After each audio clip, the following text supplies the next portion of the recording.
Good morning everyone, सभी को नमस्कार।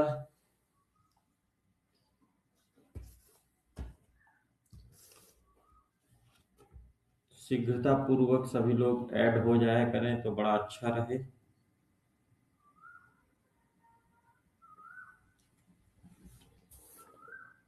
चलिए कुछ क्वेश्चन आंसर कीजिए आप।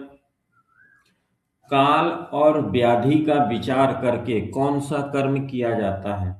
काल और व्याधि का विचार करके।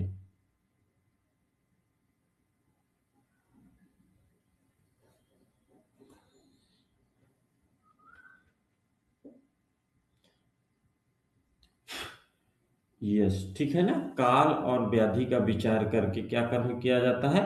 बंधन कर्म किया जाता है।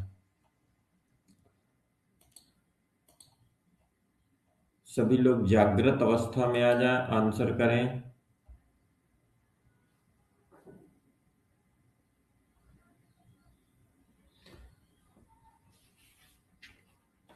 उत्संग बंध का वर्णन किसने किया है?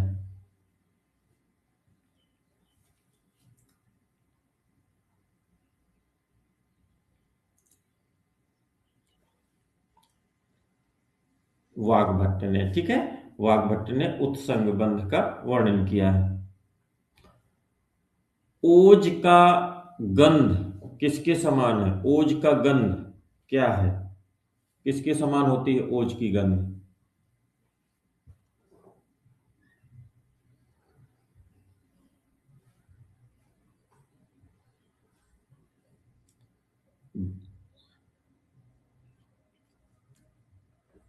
ओज की गंध किसके समान होती है? लाजा के समान, ठीक है ना। लाजा के समान ओज की गंध होती है।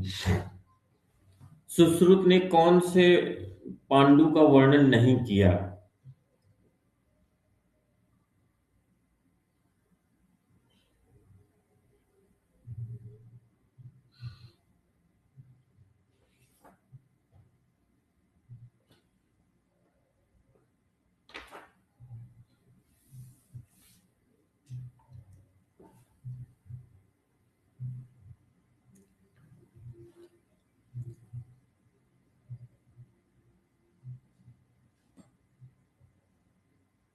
मृत्तिका भक्षण जन पांडु का वर्णन नहीं किया है सुश्रुत ने।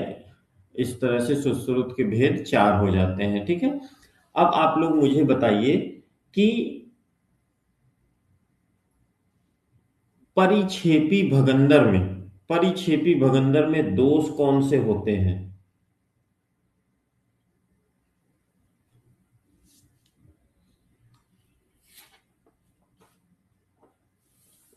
परिक्षेपी भगंदर में दोष कौन सा होता है?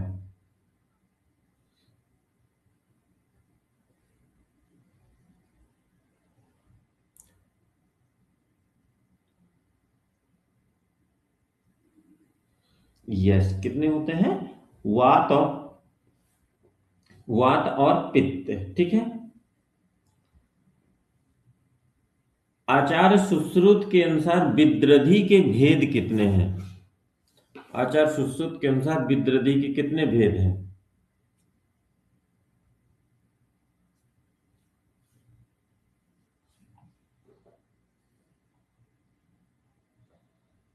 नहीं सोनिया जी।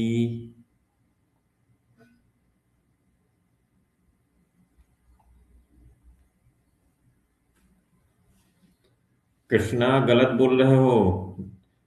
भदौरिया जी आप भी गलत बोल रहे हैं। अमित बंसल आप भी गलत बोल रहे हैं।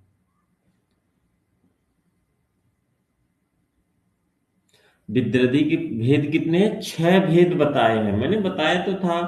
वापिक साक्षर, वात पित्त कफ सन्निपातज क्षतज और रक्तज। अरे नहीं नंदिनी जी, चार भेद कहाँ है विद्रधि के? किसी ने भी नहीं बताया है। वो तो मैं सुश्रुत का पूछ रहा हूं, चरक ने विद्रधि के दो भेद बताए।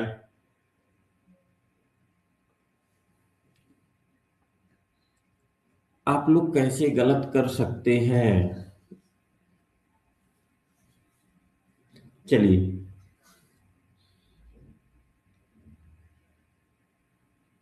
उदान वायु की विकृति में, उदान वायु की विकृति में कौन से औषध काल का प्रयोग करते हैं? मतलब उदान वायु की विकृति में औषध काल बताइए, कब औषधि का सेवन करते हैं?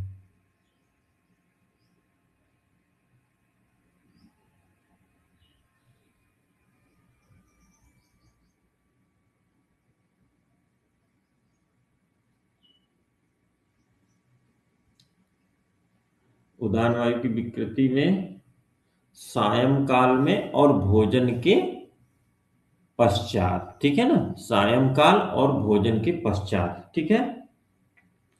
चलिए वन लास्ट क्वेश्चन है, सारंगधर ने औसत काल कब माना है?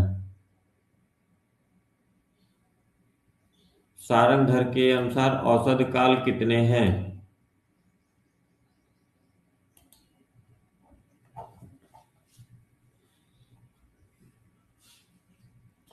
एक क्वेश्चन और आप लोगों से पूछ लिया जाए।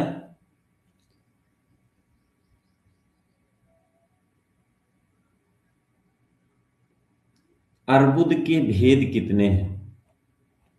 सारंगधर के कितने हैं? 5 है ना। अब बताइए अर्बुद के कितने भेद हैं?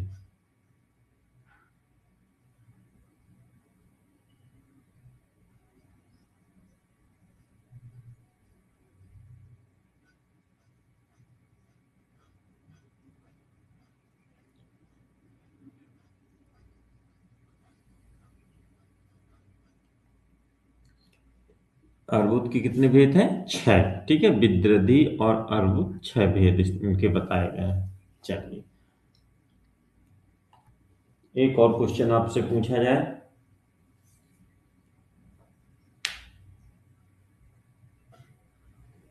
हारीत ने काश के हारीत ने काश के कितने भेद बताए हैं?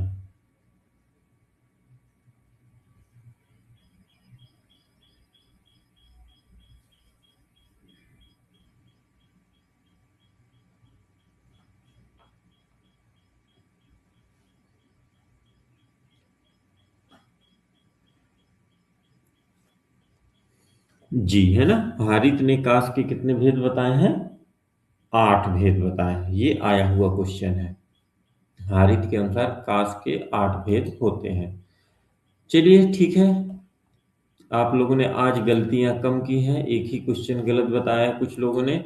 इसी तरह से अच्छे से पढ़ते जाइए। चलिए पीडीएफ शो हो रही है ना, स्क्रीन शो हो रही है। आप हमको पढ़ना है वय विभाजन, जो आप लोग पढ़ के आ चुके हो।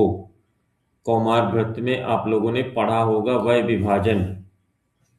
चरक के अनुसार, चरक के अनुसार अगर बात किया जाए, वय की बात किया जाए चरक के अनुसार, तो बाल्यावस्था, मध्यावस्था और जीर्णावस्था। बाल्यावस्था, मध्यावस्था और जीर्णावस्था, ये 3 है ना। बाल्या, मध्य और वृद्धा कह सकते हैं, जीर्णावस्था भी कह सकते हैं, ठीक है। तो 30, 60, 100 ऐसे याद रखना। बाल्या, वृद्धा, जीर्णा, इसको 30, 60, 100 याद रखनी। 30, 0 से 30। अगर हम अगर हम चरक के अनुसार देखें तो इसको भी 2 भागों में विभाजित किया है। बाल्यावस्था को 0 से 16 और 16 से 30, 2 भागों में विभाजित कर किया है। इसको क्या बोले हैं? अपरिपक्व धातु।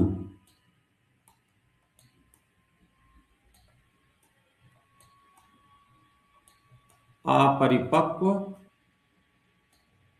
धातु अवस्था, अपरिपक्व धातु अवस्था।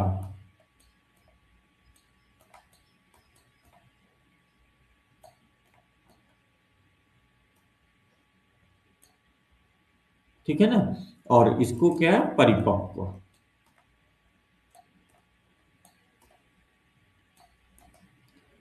तो ये मान के चलिए आप सभी लोग बाल्यावस्था में हैं अभी, ठीक है। जिनकी उम्र 30 साल से कम है वो सभी बाल्यावस्था में है चरक के अनुसार। चलिए अगला देखते हैं सुश्रुत के अनुसार। सुश्रुत के अनुसार बहुत ही महत्वपूर्ण है, पूछा जाता है बाल्यावस्था, मध्यावस्था और वृद्धावस्था। इस तरह से इन्होंने 3 भागों में डिवाइड किया है। बाल्यावस्था को 3 भाग हैं, क्षीरप, क्षीरन्नाद और अन्नाद। क्षीरप है, क्षीरन्नाद और अन्नाद। तो इसमें अगर बात करें क्षीरप की, बात करें 0 से 1 वर्ष, मतलब जब बच्चा सिर्फ दूध पीता है, जब बच्चा सिर्फ दूध पीता है, 0 से 1 वर्ष एज बताई है आचार्य सुश्रुत ने। क्षीर अन्नाद मतलब दूध और अन्न का सेवन करता है तो 1 से 2 वर्ष। और अन्नाद की बात करते हैं, केवल अन्न का सेवन करता मतलब बालक 2 से 16 वर्ष। ठीक है, तो इस तरह से याद रखना है, क्षीरप, क्षीरन्नाद और अन्नाद 0 से 1 वर्ष, 1 से 2 वर्ष और 2 से 16 वर्ष। मध्यावस्था की अगर बात किया जाए, मध्यावस्था की अगर हम बात करते हैं, वृद्धि, यौवन, संपूर्णता और हानि। वृद्धि, यौवन, संपूर्णता, हानि, चारों टर्म याद रखना है, वृद्धि, यौवन, संपूर्णता, हानि। वृद्धि, यौवन, संपूर्णता, हानि, ये मध्यावस्था है। तो 20, 30, 40, 70 ऐसे याद रखना है। तो यहां से 16 खत्म हुआ था, तो 16 से 20, 20 से 30, 30 से 40, 40 से 70, इस तरह से मध्यावस्था का क्लासिफिकेशन किया आचार्य सुश्रुत ने। वृद्धि, यौवन, संपूर्णता, हानि। वृद्धि, यौवन, संपूर्णता, हानि, इस तरह से आप पढ़ लीजिए। उसके बाद फिर आपको याद करना 16 से 20, 20 से 30, 30 से 40, 40 से 70। तो ये मध्यम अवस्था हो जाएगी सुश्रुत की। ठीक है, और वृद्धावस्था का सुश्रुत ने क्या टर्म बताया है, 70 वर्ष के बाद मृत्यु पर्यंत। 70 वर्ष के बाद मृत्यु पर्यंत मतलब 70 के बाद जो भी एज होगी, जब तक व्यक्ति की मृत्यु नहीं हो जाती, उसे क्या कहते हैं, वृद्धावस्था। आचार्य सुश्रुत ने इस तरह से इसको वर्णन किया है। ठीक है, तो ये बहुत ही महत्वपूर्ण है, इसको आपको याद रखना है, वेरी वेरी इंपॉर्टेंट। यहां से क्वेश्चन बहुत बार बनते हैं और रिपीटेड क्वेश्चन आते हैं। ओके, अब अगला देखते हैं काश्यप के अनुसार, है ना, ये कुछ हमारी ट्रिक लिखी हुई है, इन पे ध्यान मत दीजिएगा। काश्यप ने क्या बताया है, गर्भावस्था, देखिए गर्भावस्था कब तक मानी जाती है, जब तक बच्चे का जन्म नहीं हो जाता। ठीक है, गर्भावस्था कब तक मानी जाती है, जब तक बच्चे का जन्म नहीं हो जाता। फिर काश्यप ने बताया बाल्यावस्था 1 वर्ष तक बताई है। काश्यप ने क्या बताया, बाल्यावस्था 1 वर्ष तक है। बाल्यावस्था 1 वर्ष तक बताई है काश्यप के अनुसार। 1 वर्ष तक अगर का बच्चा है तो उसे बाल्यावस्था है। कुमार 1 से 16 वर्ष, है ना, जो 1 से 16 साल का बच्चा होता है उसको कुमार कहा है काश्यप ने। यौवन 16 से 34, मध्यावस्था 34 से 70 और वृद्धावस्था 70 से मृत्यु पर्यंत। तो देखो वृद्धावस्था आपको याद, एक क्रम से आपको याद है, गर्भ के बाद बच्चा बाल्यावस्था में जाता है, बाल्यावस्था के बाद कुमार होता है, कुमार के बाद यौवन, यौवन के बाद मध्यम और फिर आखिरी में वृद्धावस्था। तो गर्भ के बाद की बात करते हैं, अगर कहते हैं तो जन्म तक, फिर 1 वर्ष तक, 1 से 16, 16 से 34, 34 से 70, 70 से मृत्यु तक, इस तरह से गवाकू यौम्ब्री ऐसे करके सभी का बनाया था। हालांकि ये ट्रिक थोड़ा सा कठिन है, आप लोग ऐसे ही याद रखिए तो ज्यादा महत्वपूर्ण रहेगा। भाव प्रकाश के अनुसार, भाव प्रकाश ने भी अपना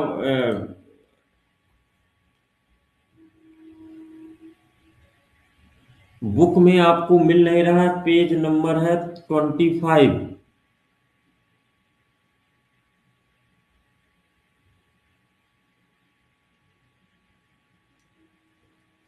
जहां से कल छोड़े थे वहीं पर है।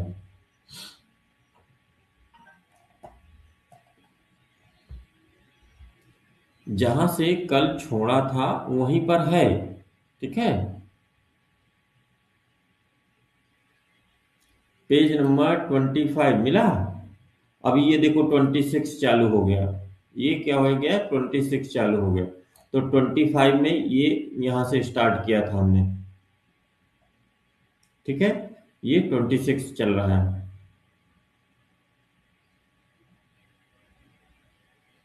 आपको किताब इस तरह से हाथ लगी होना चाहिए कि आप किताब खोलो और जो चाहो वही पेज खुले। इस तरह से आपको किताब को अपना बनाना है। मिल गया?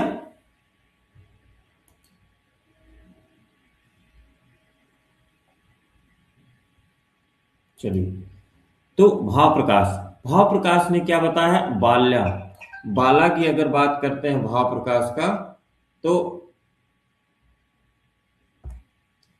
0 से 16 वर्ष, 0 से 16 वर्ष।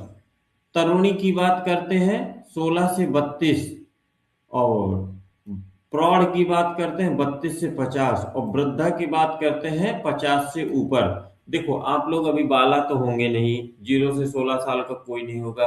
तरुणी की अवस्था में बहुत से लोग होंगे, तरुणी 16 से 32। और प्रौढ़ अवस्था में भी कुछ लोग हो सकते हैं 32 से 50 वर्ष। और वृद्धावस्था तो अभी किसी की आई ही नहीं होगी, 50 से ऊपर इन्होंने वृद्धावस्था का बताया है, ठीक है। फिर हारित की अगर बात करते हैं, बाल्यावस्था, युवावस्था और मध्यावस्था। बाल्यावस्था है, युवावस्था है और मध्यावस्था है, ठीक है। ये हारित की है, 16 वर्ष, 25 वर्ष, 70 वर्ष, बस इतना याद रखना है हारित का। और हम एक बात करते हैं, विशेष तौर पर क्वेश्चन पूछा जाएगा सुश्रुत का, ठीक है ना। ये आपको पढ़ जरूर लेना है, सुश्रुत और काश्यप का ही एज क्लासिफिकेशन पूछा जाएगा। बाकी पाराशर स्मृति के अनुसार बाला के भेद बता दिए हैं, गौरी, रोहिणी, कन्या, रजस्वला, ठीक है। तो इसका गौरव कर हमने एक ट्रिक बनाया था, गौरी 8, 9, 10, और कर यानी कन्या और रजस्वला 10 से अधिक, ठीक है। तो ये पाराशर स्मृति के हैं। क्षौर कर्म, क्षौर कर्म की अगर बात करें, चरक, सुश्रुत, वाग्भट ने पक्ष में 3 बार कटवाने का, क्षौर कर्म मतलब दाढ़ी मूछ कटवाने का बोला है। चरक, सुश्रुत, वाग्भट ने एक पक्ष यानी क्या होता है? 15 दिन।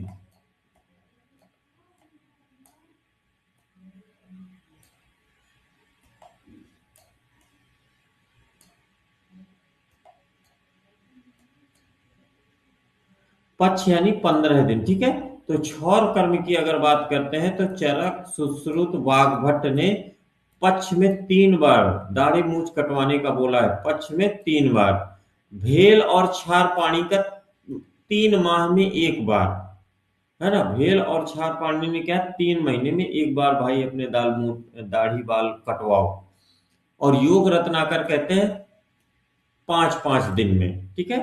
तो ये दाढ़ी मूछ कटवाने का समय बताया है, क्षौर कर्म जिसे कहते हैं। चरक, सुश्रुत, वाग्भट का कि भाई 15 दिन में 3 बार कटवा लो।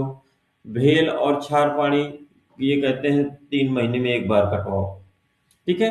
और देखिए योग रत्नाकर का भी 5-5 दिन है, मतलब पक्ष में 3 बार, ठीक है। तो सिर्फ आपको याद रखना है भेल और छार पानी का कि 3 माह में 1 बार कटवाने का बोला गया है, ठीक है। त्रिविध ज्ञानोपाय, त्रिविध ज्ञानोपाय की अगर बात करें, 3 ज्ञान के उपाय हैं 3। चरक ने 3 बताए हैं ज्ञानोपाय, प्रत्यक्ष, अनुमान और आप्तोपदेश। प्रत्यक्ष, अनुमान और आप्तोपदेश, ये 3 ज्ञान उपाय बताए हैं, याद रखिएगा। चरक के 3 ज्ञान के उपाय, मतलब आपको जो ज्ञान होगा, एक तो प्रत्यक्ष डायरेक्ट ऑब्जर्वेशन से होगा। अनुमान यानी लॉजिकल थिंकिंग, आप थोड़ा सा सोच विचार का जो ज्ञान करते हैं। और आप्तोपदेश जो टेक्सचुअल नॉलेज होता है, जो बुक से हमें प्राप्त होता है, ठीक है। तो ये चीजें याद रखना है। सुश्रुत ने 6 बताए हैं, पूरे 5 इंद्रियों का ले लिया है और एक प्रश्न, ठीक है। 5 इंद्रियों को लेकर और एक प्रश्न। वाग्भट्ट ने 5 बताए हैं, कौन? निदान, पूर्व रूप, रूप, उपसय और संप्राप्ति। ये आपको याद रखना है, इंपॉर्टेंट है।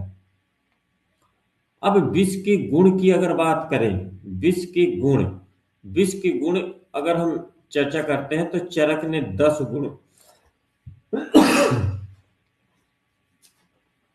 चरक ने 10 गुण बताए हैं विष के। चरक ने क्या बताए हैं? 10 गुण बताए हैं विष के। ठीक है।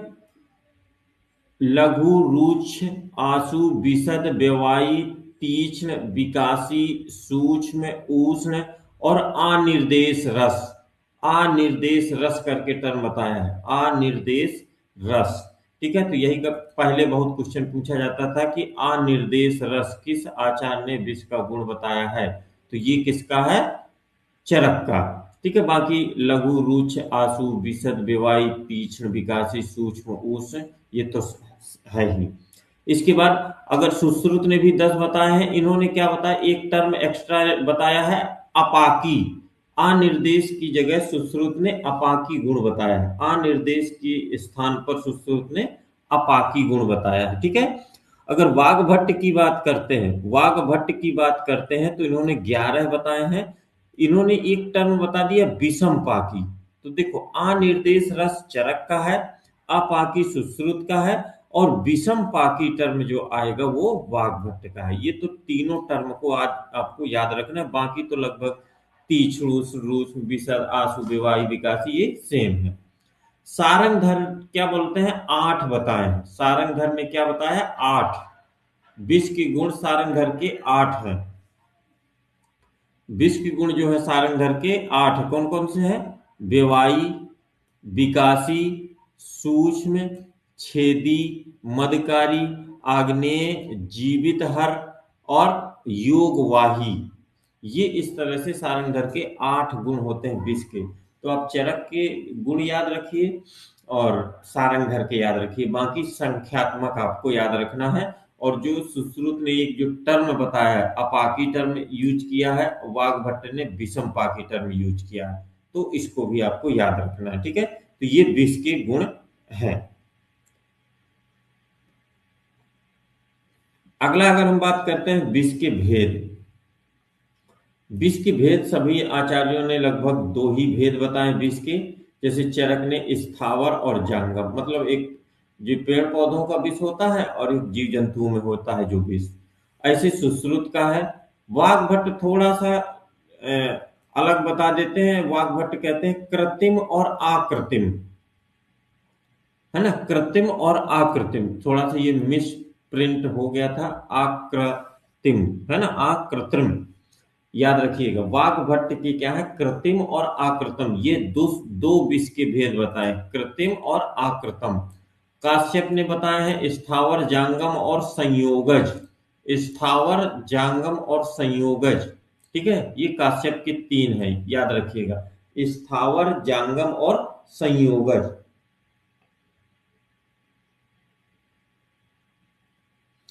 इसके बाद स्थावर विष की संख्या, ये क्वेश्चन नहीं पूछा जाता, फिर भी आप याद रखिए। स्थावर विष की संख्या की अगर बात करें, स्थावर विष की संख्या चरक ने 21 बताई, सुश्रुत ने 55 बताई है, तो ये क्वेश्चन नहीं पूछा जाता है। हाँ, यहां से स्थावर विष का अधिष्ठान और जांगम विष का अधिष्ठान, ये टर्म आपको याद रखना। स्थावर विष का अधिष्ठान और जांगम विष का अधिष्ठान आपको याद रखना है। स्थावर विष, स्थावर विष यानी जो पेड़ पौधों में होता है, ठीक है, स्थावर। और जांगम यानी जो जंगली जीव जंतुओं में होता है, मान लो सांप है, बिच्छू है, केकड़ा है, ये सब सारी चीजें। तो क्वेश्चन यहां से क्या बनता है कि स्थावर विष की अगर बात करें, आप लोगों ने अगत तंत्र पढ़ा ही है, तो कंफ्यूजन हो जाता है लोगों को कि स्थावर 10 थे कि जांगम 10 थे। तो आपको याद रखना है कि स्थावर 10 हैं। जंगल बहुत ज्यादा लोग जाते हैं, ठीक है, तो जंगल जाने वाले 16 लोग थे, ऐसे याद रखना है। जंगल ज्यादा लोग जाते हैं तो 16 आपको याद रखना है।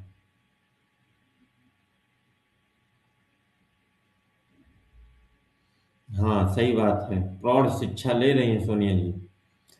ये शिक्षा का समय नहीं है ना, फिर भी पढ़ना पड़ रहा है। चलिए, तो आपको जंगम 16 याद रखना है, याद रखिए, और स्थावर 8। क्वेश्चन एक बार ऐसा हमको देखने को मिला था कि निम्नलिखित में से स्थावर विष का अधिष्ठान नहीं है। निम्नलिखित में से स्थावर विष का अधिष्ठान नहीं है। तो देखो, मूल, पत्र, फल, पुष्प, छाल, दूध, सार, निर्यास, धातु और कंद, इस तरह से आपको ऑप्शन मिलेंगे और इन 10 को आपको याद रखना है कि ये सब पेड़ पौधों से प्राप्त होता है। यहाँ पर धातु यानी खनिज वाला हो जाएगा, ठीक है ना, खनिज वाला। अच्छा, धातु बीज कौन कौन से होते हैं? दो होते हैं, दो होते हैं, बताइए। मैंने पूछा था पढ़ाते समय, रस शास्त्र जब पढ़ा रहा था तब भी पूछा था, धातु विष कौन कौन से होते हैं? दो होते हैं, ये तो मैंने बता दिया। कौन कौन से होते हैं ये आप लोग बताइए। धातु विष कौन कौन से होते हैं? हरताल और फेनास में, है ना, हरताल और फेनास में। Very nice. हरताल और फेनास में ये धातु विष हैं, इंपॉर्टेंट।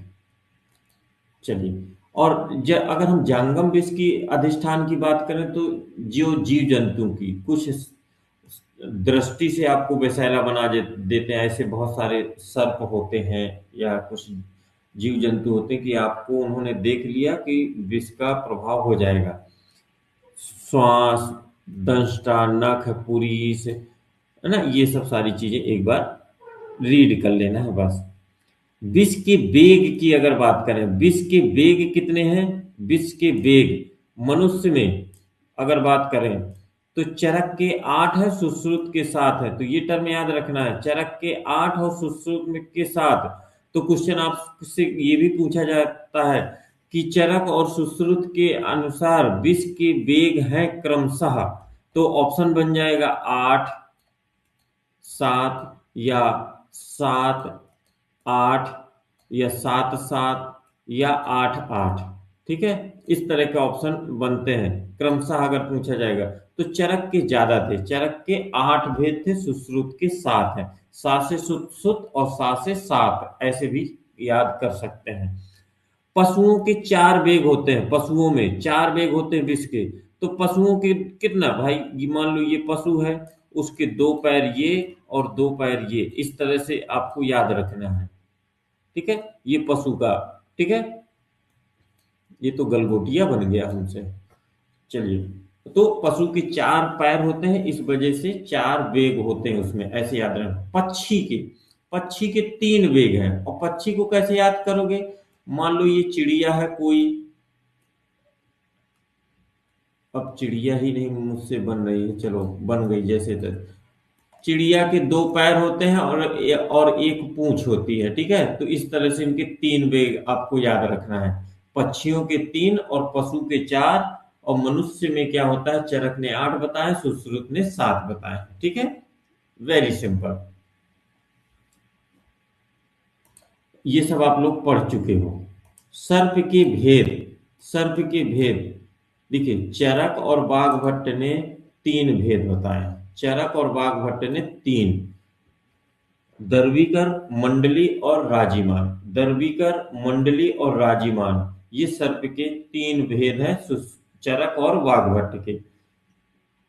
सुश्रुत के 5 भेद हो जाते हैं, उन्होंने 2 एक्स्ट्रा बताए, निर्विष और वैकरंज। निर्विष और वैकरंज याद रखिएगा, निर्विष और वैकरंज। अब जो यहाँ पर कुछ संख्यात्मक लिखा है, दर्विकर, मंडली, राजीमान, निर्विष और वैकरंज, ये इनकी संख्या लिखी है।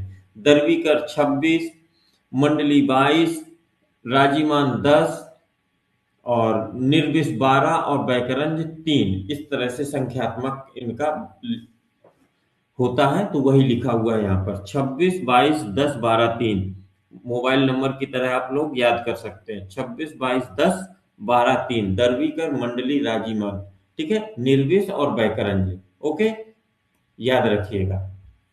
माधव के छोड़ दीजिए, कुछ खास नहीं माधव। इसके बाद अगर हम बात करते हैं सर्प दंश के भेद, जो सर्प काटता है उसके भेद भी पूछे जाते हैं। कई बार पूछे गए हैं। सुश्रुत ने तीन भेद बताए सर्प के, सर्पित, रदित और निर्विष। सर्पित, रदित और निर्विष, ये सर्प दंश के तीन भेद हैं। सर्पित, रदित और निर्विष। वाग्भट्ट ने कितने बताए? पांच। तुंडाहत, व्यालुप्त, व्यालीढ़, दंष्ट्रक और दंष्ट्रा निपीड़ित। तो क्वेश्चन ये पूछा जाता है कि निम्नलिखित में से वाग्भट्ट ने सर्पदंश का भेद नहीं बताया। यह सुश्रुत ने सर्पदंश का भेद नहीं बताया। इस तरह से क्वेश्चन पूछा जाएगा यहाँ पर। तो आपको दोनों तरह से आपको रेडी रहना है। सुश्रुत के सर्पित, रदित, निर्विष, और वाग्भट के एकदम अजीब से नाम है, तुंडाहर, व्यालीढ़, व्यालुप, दंष्ट्रक, दंष्ट्रा निपीड़ित। ठीक है, तो इस तरह से याद रखना है। अब अगर इसमें हम बात करें, जो तुंडाहत और व्यालीढ़ है, जो शुरुआत के दो हैं, वो साध्य होते हैं। व्यालुप्त और दंष्ट्रक ये कष्ट साध्य होगा, और दंष्ट्रा निपीड़ित जो सबसे बड़ा वर्ड है, ये क्या होगा? दंष्ट्रा निपीड़ित क्या है? ये असाध्य होता है। ठीक है, याद रखिएगा। तुंडाहत, व्यालीढ़ साध्य, व्यालुप्त और दंष्ट्रक ये कष्ट साध्य है, और दंष्ट्रा निपीड़ित जो होता है असाध्य होते हैं। ये वो वाग्भट्ट के तीनों ही आपको याद रखना है। कष्ट साध्य, वो साध्य है, कष्ट साध्य और असाध्य। ओके, तो तुंडाहत और व्यालीढ़ जो है साध्य हो जाता है। व्यालुप्त और दंष्ट्रक ये कष्ट साध्य होते हैं, और दंष्ट्रा निपीड़ित ये क्या होगा? असाध्य होगा। ठीक है, सर्पदंश के हेतु 8 बताए हैं। सर्प आपको क्यों काटेगा, किसी व्यक्ति को सर्प क्यों काटेगा, उसके 8 कारण बताए हैं। है ना? सर्प अगर किसी को काटता है, उसके 8 कारण है उसको। भाई वो क्यों काटेगा बेचारा? वो खुद अपने जीवन को कष्टमय तरीके से जी रहा है। 8 बताए हैं। आपका पैर उसके टच हो जाएगा तब काट लेगा। भयंकर गुस्से में होगा, मान लो सर्प गुस्से में अपनी सर्पणी से लड़ाई झगड़ा करके आया तो काट लेगा। आहार, भूखा है, एकदम पापी सर्प है तब काटेगा। डर, कोई डरा के भागा है और आप रास्ते में पड़ गए तब काट लिया। आपसे स्पेशली उसको दुश्मनी है, मान लो वो फिल्मों में देखते थे ना, वो बदला लेने वाली, तो वही।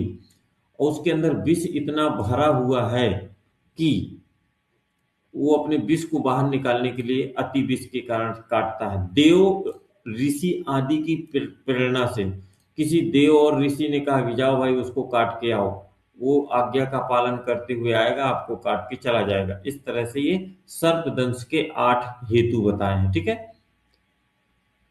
अरिष्ट बंधन, जैसे सर्प काट लेता है किसी व्यक्ति को, या आप लोग देखे हो कि बिच्छू काट लेता है, तो लोग वह कपड़ा कुछ धागे से ऐसे ऊपर बांध देते हैं ताकि उसका जहर आगे ना पहुंचे। तो वही है अरिष्ट बंधन। चरक ने क्या बताया है? मंत्र अरिष्ट द्वारा विष को बांधना। चरक कहते हैं कि मंत्र के द्वारा विष को बांध लो, फैल ना पाए। सुश्रुत कहते हैं, वाग्भट क्या कहते हैं? भाई मंत्र से कुछ नहीं होगा। 4 अंगुल ऊपर, दंश स्थान से 4 अंगुल ऊपर एक कस के पट्टी बंधन बांध दो। है ना? दंश स्थान से 4 अंगुल ऊपर कोई भी रस्सी से अच्छे से बांध दो, ताकि ब्लड सर्कुलेशन ना हो और विष ऊपर शरीर में ना फैले। ठीक है, तो इसको भी याद रखना है, इंपॉर्टेंट है।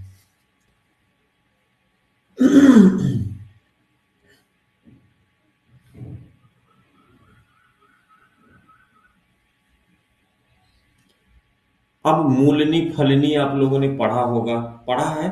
चरक सूत्र पहला चैप्टर, मूलनी और फलनी। तो देखो, सबसे पहले तो इनका आपको संख्या याद करना है। तो एक टर्म है, भूल जाता है ना, तो हमने इसको बना लिया था मूसो, मूसो फनी, मूसो फनी। है ना? तो अब देखो, मूसो फनी में आपको इसका संख्या कभी नहीं भूलेगी। तो मूलनी कितने हो जाएंगे? 16। ठीक है, फनी यानी फा से फलनी और नी से 19। ठीक है, फलनी कितने हो जाएंगे? 19। तो मूसो फनी से आप इसको याद रख सकते हैं। ठीक, सिंपल है।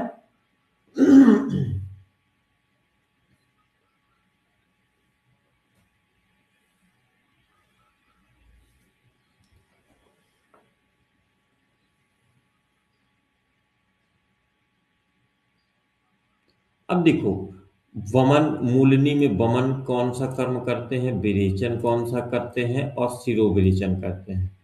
ठीक है। तो यहां पर वमन के लिए, वमन के तीन है। वमन की कितने तीन है? षणपुष्पी, बिंबी और हेमवती। षणपुष्पी, बिंबी और हेमवती, ये तीनों को याद रखना है। षणपुष्पी, बिंबी और हेमवती, इसको याद रखना है। वेरी वेरी इंपॉर्टेंट, यहां से क्वेश्चन पूछा जाता है। और ये, अगर क्वेश्चन वैसा नहीं पूछा जाएगा तो इसका संख्यात्मक जरूर से पूछा जाएगा कि जो संख्यात्मक बताए हैं मूलनी फलनी का, वो क्या है। तो इसमें देखो क्या है,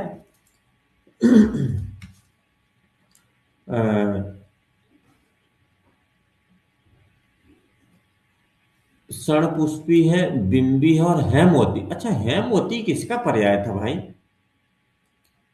हेमवती पर्याय था किसका? वचा का पर्याय था, है ना? वचा का था ना पर्याय। मुझे तो यही याद आ रहा है, वचा का।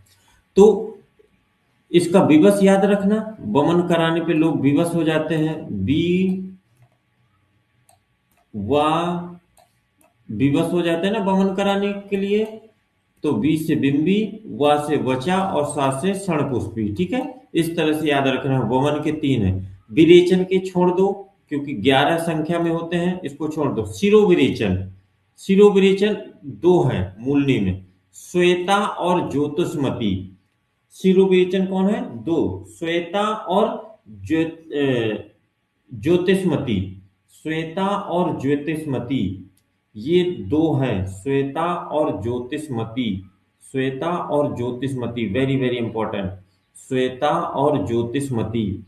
ठीक है, ये शिरोविरेचन है। देखो, लड़की का नाम है श्वेता भी और ज्योतिषमती भी, मान लो लड़की से संबंधित नाम है, तो दोनों को शिरोविरेचन करा दो। ठीक है, तो, है ना? इंपॉर्टेंट है, इसको भी याद रखना है। अगला अगर हम देखते हैं, मूलनी हो गया। अब अगला देखते हैं फलनी।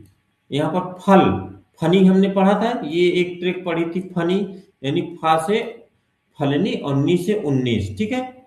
फलनी द्रव्य की अगर बात करते हैं, फलनी द्रव्य की बात करते हैं, 19 होते हैं।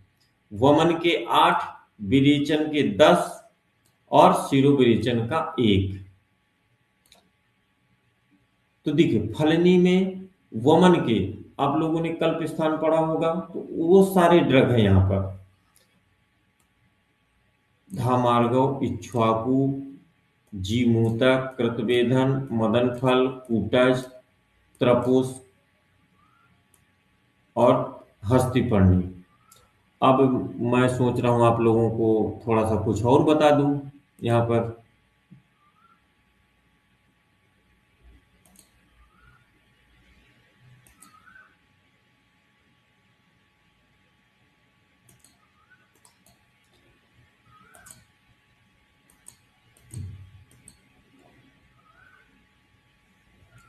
देखिए, अब मैं क्वेश्चन पूछने वाला हूं आप लोगों से।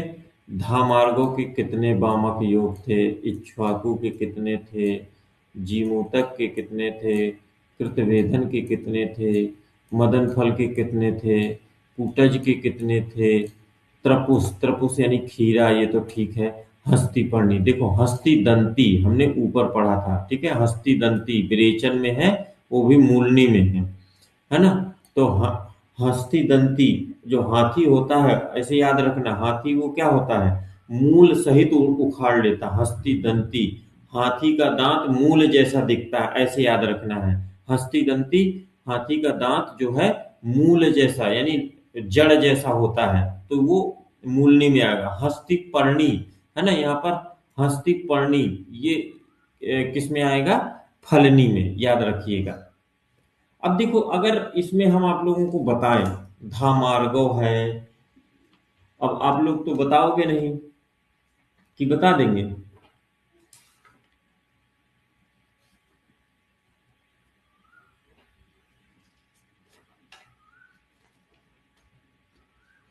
बताइए, फिर आप ही लोग बता डालो तो ज्यादा अच्छा रहे।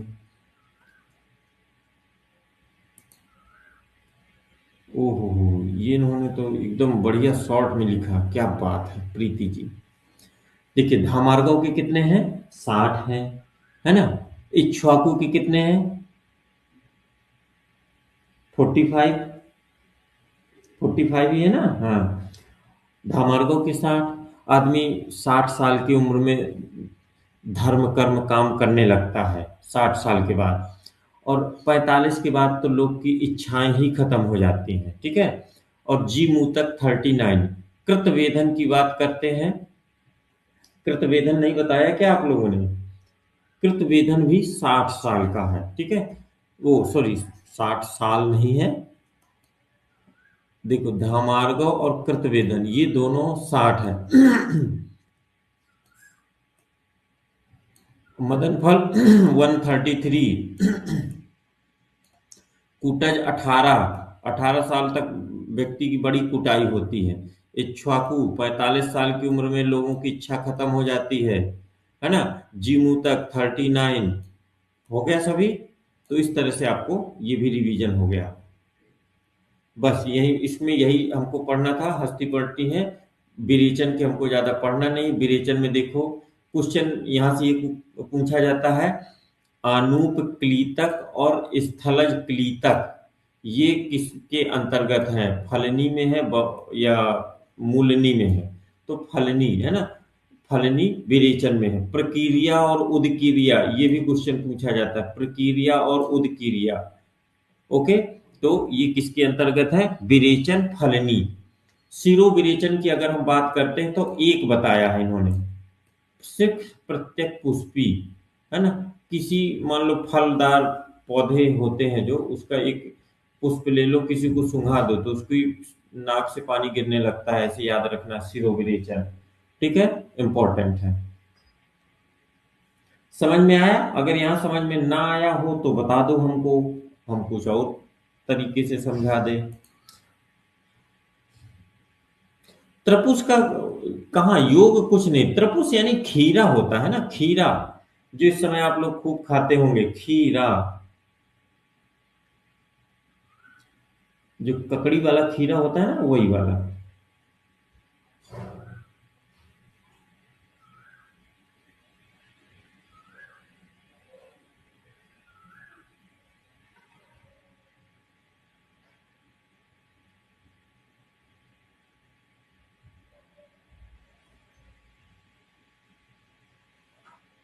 ठीक है, क्या पूछे हैं? प्रत्येक पुष्पी ना, ये तो अपमार्ग का पर्याय है, प्रत्येक पुष्पी। प्रत्येक पुष्पी किसका पर्याय है, अपामार्ग का, ठीक है। चलिए आगे पढ़ते हैं, मद के भेद। मद के भेद की देखो, भेद आज फिर से चालू हो गए, कुछ भेद और बताए गए हैं।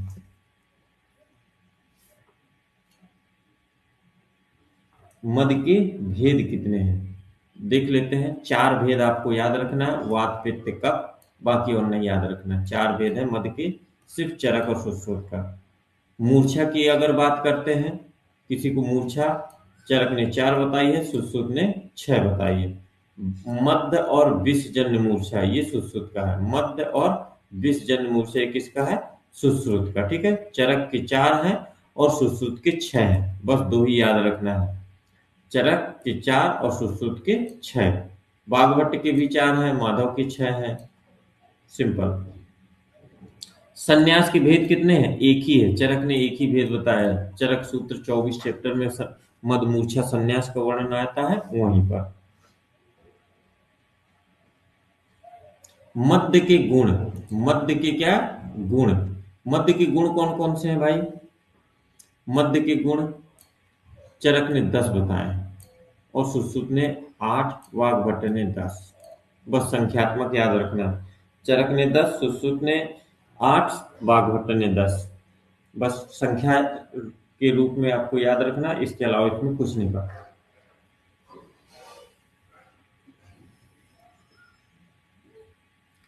स्वर भेद, सिर्फ चरक ने 5 भेद बताए स्वर भेद के, है ना। स्वर भेद के, अच्छा ये बता दो हमको, बता दो चरक ने ये जो 5 भेद बताए हैं स्वर भेद के, कहाँ बताए, कहाँ पर वर्णन आया है स्वर भेद का चरक में?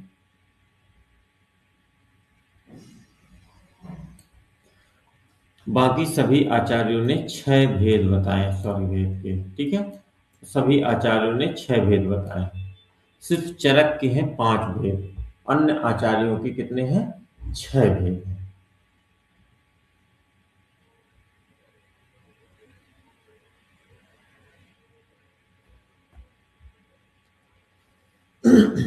ठीक है, चरक के 5 हैं, बाकी के 6 हैं। बताइए। सूत्र 19 राजक्षमा, यस राजक्षमा में बताए हैं, ठीक है।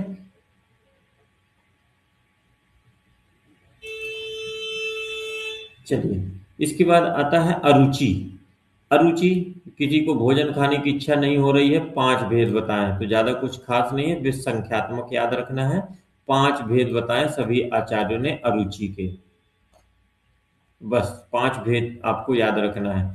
चरक के 5, सुश्रुत के 5, बाघभट्ट के 5, माधव के 5 और सारंगधर के भी 5 भेद हैं। अगर हम गुल्म की बात करते हैं, गुल्म के अगर भेद की बात करें, तो गुल्म के भी 5 भेद हैं चरक के अनुसार। चरक और सुश्रुत के 5 भेद हैं गुल्म के। चरक और सुश्रुत के गुल्म के कितने भेद हैं? 5। चरक चिकित्सा जब आप पढ़ रहे होंगे तो वहां पर बताया गया हो, चरक के 5 हैं और सुश्रुत के भी 5 भेद बताए, वात पित्त कफ सन्निपातज और रक्तज, ठीक है। यही 5 आपको याद रखना है। माधव के 8 भेद बताए हैं गुल्म के, माधव के 8 भेद बताए हैं गुल्म के। उन्होंने क्या, वात पित्त कफ सन्निपात रक्तज, फिर द्विदोषज करके टर्म यूज कर लिया है, तो 8 हो जाते हैं। गुल्म का स्थान पूछा हुआ क्वेश्चन है, गुल्म का स्थान, गुल्म के स्थान 5 स्थान बताए गए थे, वस्ती, हृदय, नाभि और दोनों पार्श्व। ये आया हुआ क्वेश्चन है, शायद मैं आप लोगों को पहले बता भी चुका हूं कि मेरे दोस्त ने इसको, ऑप्शन एक आया था नाक, नाक और नाभि दोनों थे, तो उसने क्वेश्चन आया था कि निम्नलिखित में से गुल्म का स्थान नहीं है, तो उसने नाभि को लगाया था, नाक को छोड़ दिया था। तो आपको यहाँ पर ट्रिक मैं बता देता हूं याद करने का, बहना के दोनों पार्श्व, बहना, बहना के दोनों पार्श्व है ना, 2 पार्श्व, तो वस्ती, हृदय, नाभि और 2 पार्श्व है ना, वस्ती, हृदय, नाभि, ये 3 हो गए और 2 ये 5 हो जाते हैं।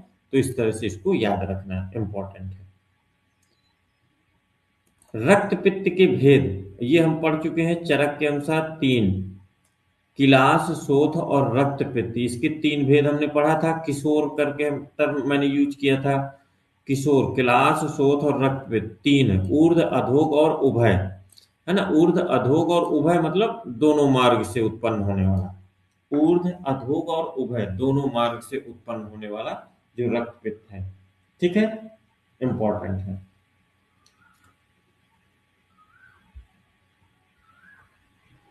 अगला इसमें देखते हैं, बस यही है, और ज्यादा कुछ हमको रक्त पित्त का नहीं पढ़ना है, चरक का ही आप लोग याद रखिए, वही सफिशियंट है। अब यंत्र, सुश्रुत सूत्र, छठवां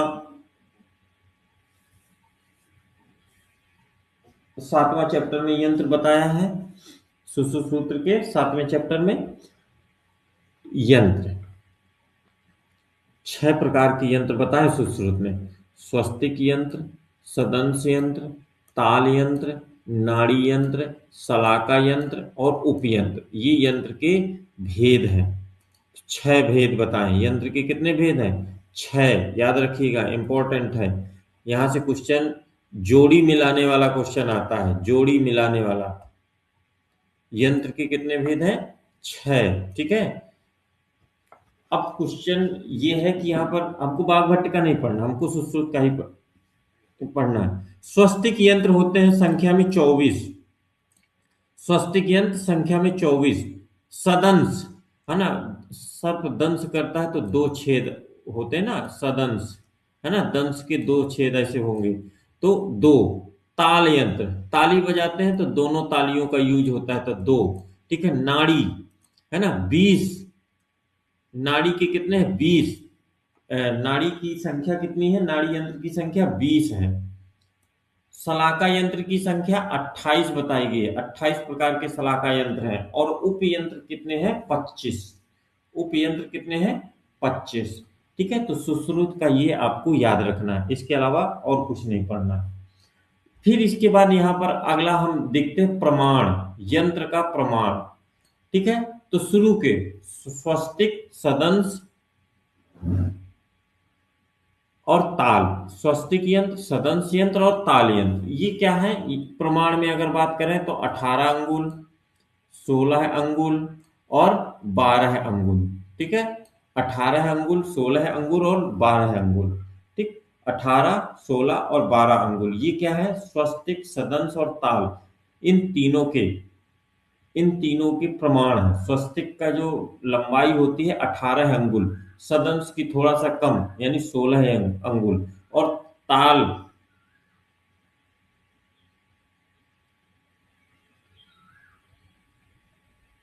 ताल यंत्र की अगर लंबाई देखा जाए तो वो 12 अंगुल है। ठीक है। और बाकी नाड़ी, सलाका और उपयंत्र, इन तीनों की लंबाई आवश्यकता अनुसार, जितनी आपको आवश्यकता है उतनी लंबाई आप इसका प्रयोग कर सकते हैं। ठीक है। तो इसको आवश्यकता अनुसार बताया है। ये तो हो गया यंत्र।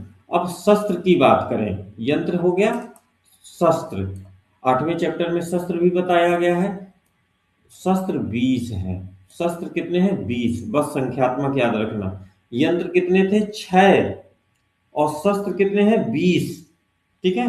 याद रखिएगा, यंत्र कितने थे? 6। 6 प्रकार थे। और टोटल संख्या अगर बात करें यंत्रों की तो कितनी है? 101। ठीक है। तो यहां पर शस्त्र की संख्या 20 हो जाती है। वाघभट्ट ने शस्त्र कितने बताए? 26। बस हमको संख्यात्मक याद रखना है, ज्यादा इसमें आगे और कुछ नहीं याद रखना। इनका जो कर्म जब हम आगे कहीं आगे वर्णन किया गया है, कर्म मिलेगा तो वो वहां से क्वेश्चन पूछा जाता है। या तो संख्यात्मक पूछा जाएगा कि सुश्रुत ने शस्त्र की संख्या 20 बताई है और वाघभट्ट ने 26।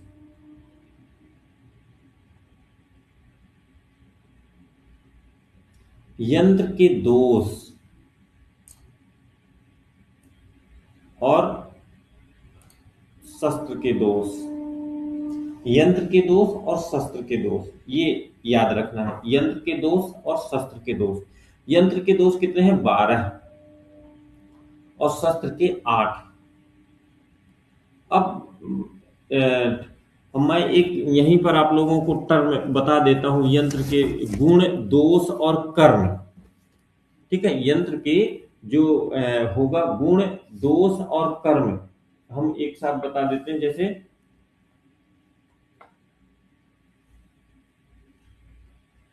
पहले हम क्या बताते हैं? यंत्र के बारे में, यंत्र के गुण, दोष और कर्म। गुण, दोष, कर्म की अगर बात करते हैं, 6, 12 और 24। ठीक है। 6, 12, 24 मतलब गुण 6 है, दोष 12 है और कर्म 24 है। ये यंत्र की बात हो रही है। ठीक है। अगर हम शस्त्र की बात करें तो 6, 8 और 8। 6, 8 और 8 शस्त्र की अगर बात करें तो शस्त्र के जो गुण है 6 है, दोष 8 है और कर्म 8 है। ओके। तो इस तरह से आप इसको याद कर सकते हैं, इंपॉर्टेंट है। यंत्र के अगर दोष की बात करते हैं, यंत्र के दोष में अति स्थूल, आसार, अति दीर्घ, अति ह्रस्व, आग्राही, विषमग्राही, वक्र, शिथिल, अत्युन्नत, मृदुकील, मृदुमुख, मृदुपाश। तो यहां से क्वेश्चन में निम्नलिखित में से कौन सा यंत्र का दोष नहीं है, ऐसा क्वेश्चन पूछा जाता है। तो मान लो अति स्थूल, अति दीर्घ, अति ह्रस्व, ये टर्म तीनों अति अति वाले हैं। तो अति दीर्घ, अति ह्रस्व है। मान लो अति तुच्छ शब्द दे दिया तो वो यहाँ पर नहीं है। ठीक है, यंत्र में अति तुच्छ नहीं है। तो इस तरह से क्वेश्चन पूछा जाता है। तो आप इनको सभी के 12 नाम आपको याद होना चाहिए। शस्त्र के दोष की अगर बात करें, वक्रम, कुंठम, खंडम, खरधारम, अति स्थूलम, अति तुच्छम, अति दीर्घम, अति ह्रस्वम। तो जो यंत्र और शस्त्र में जो कंफ्यूजन होता है इन चारों से होता है। इन चारों से, जो यहाँ पर तीन बताया, अति स्थूल, अति दीर्घ और अति ह्रस्व। ठीक है, देखो यंत्र दोष में अति तुच्छ नहीं है। यंत्र दोष में क्या है, अति तुच्छ नहीं है। तो इसको अति तुच्छ को अलग आपको याद रखना है कि यंत्र दोष में नहीं है, ये शस्त्र में है। ठीक है, बस। एसणी है ना, एसणी क्या होती है, ये भी जो एसणी का जो क्षार सूत्र या भगंदर का काम करते हैं, एसणी को हम क्या कहते हैं, प्रोबिंग कहते हैं ना, प्रोब। ठीक है, तो चरक ने दो भेद बताए, मृदु और कठिन, सॉफ्ट और हार्ड करके अगर बोला है तो चरक ने एसणी के दो भेद हैं। सुश्रुत ने तीन भेद बताए हैं, यवपत्रमुखी, तीक्ष्ण कंटक मुखी और गंडूपदाकार। यवपत्रमुखी, तीक्ष्ण कंटक और गंडूपद। वाग्भट्ट ने भी दो बताए हैं, गंडूपदाकार और सूचीमुखी। गंडूपदाकार और सूचीमुखी। अनुशस्त्र की अगर बात करते हैं तो सुश्रुत ने 14 बताए हैं। अनुशस्त्र सिर्फ सुश्रुत का याद रखिए। वाग्भट्ट ने 17 बताए हैं, उन्होंने 14 के अलावा 3 एक्स्ट्रा बता दिए, सूर्यकांत, समुद्रफेन और शुष्क गोमय। ये 3 अतिरिक्त है वाग्भट्ट के, सूर्यकांत, समुद्रफेन और शुष्क गोमय इंपॉर्टेंट है। सूर्यकांत, समुद्रफेन और शुष्क गोमय। उपयंत्र की संख्या अगर हम बात करते हैं, उपयंत्र की संख्या की, उपयंत्र सुश्रुत ने 25 बताए हैं, अभी हमने ऊपर पढ़ा। अष्टांग हृदय 19 हमने अभी देखा ऊपर, ये देखिए सुश्रुत के 25 और अष्टांग हृदय के 19। ये प्लस माइनस मत याद करिएगा, प्लस मतलब 25 में से 6 चले गए तो 19, ऐसा मैंने लिखते समय ये थोड़ा सा कर दिया था। अष्टांग संग्रह के 29 है ना। सुश्रुत से 4 अतिरिक्त बताया है, आंत्र, पाक, काल और भय। ये अष्टांग संग्रह के 29 उपयंत्र हैं। आंत्र, काल, आंत्र, पाक, काल और भय। ठीक है, आंत्र, पाक, काल और भय ये बताए हैं सुश्रुत के अतिरिक्त संग्रह ने बताया है 4। तो इस तरह से संग्रह के कितने हो जाते हैं, 29। ओके, तो ये आपको याद रखना है, इंपॉर्टेंट है। ठीक है, तो इस तरह से यहाँ पर ये पीडीएफ भी खत्म हो जाती है। तो आज आप लोग इतना ही पढ़िएगा, थोड़ा सा आज भी भेद अधिक मात्रा में आपको पढ़ना पड़ा। कल से जो हमारी चीजें अभी यही संख्यात्मक चीजें ही चलेंगी, जो संहिताओं में जितनी भी संख्या वाली चीजें बताई हैं, है ना। तो आप लोग बोर मत होइएगा। तो इस तरह से हमने आयुर्वेद संगम के 30 पेज पढ़ा दिए हैं आप लोगों को। इसमें कोई डाउट हो तो आप बताइए हमको।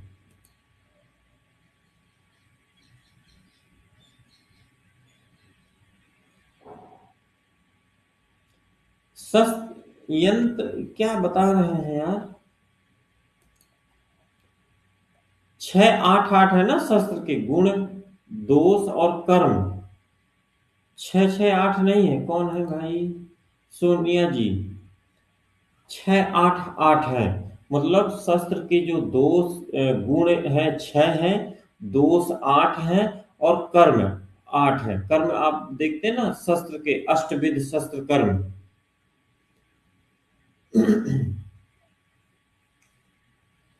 6, 12, 24 वो तो ठीक है। और ये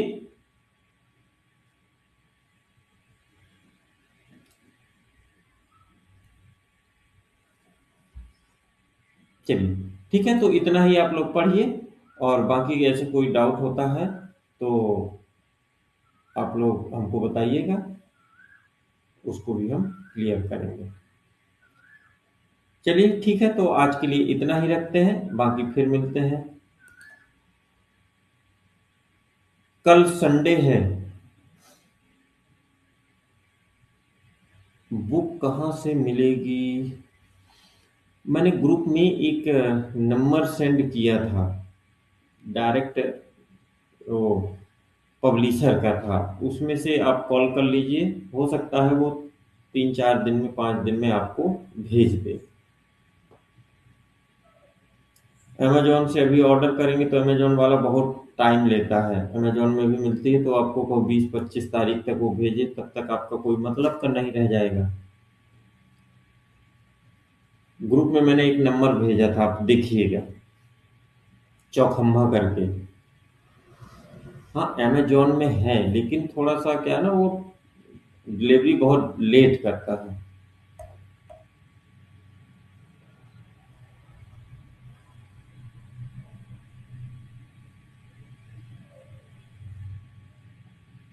अरे 4 डे में आ गई थी आपकी? तो मुझे लगता है आप अमेजोन ऑफिस के अगल बगल ही कहीं रहती होंगी। चलिए अच्छी बात है। अगर उन्हें, बहुत से लोगों को 15-20 दिन में भी डिलीवर्ड हुई है ना, इस वजह से मैं बोला। तो आप लोग देख लीजिए, जैसा डिलीवरी का वो बताए तो आप वैसा कर लीजिए। चलिए ठीक है। तो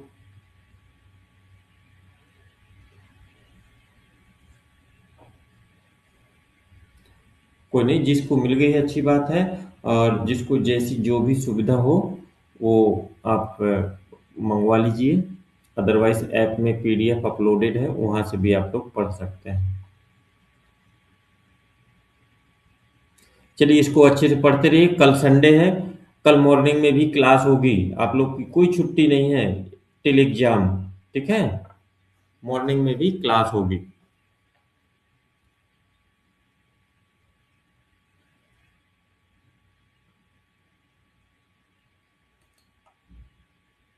चलिए ठीक है, सभी को नमस्कार। आप सभी का दिन शुभ हो।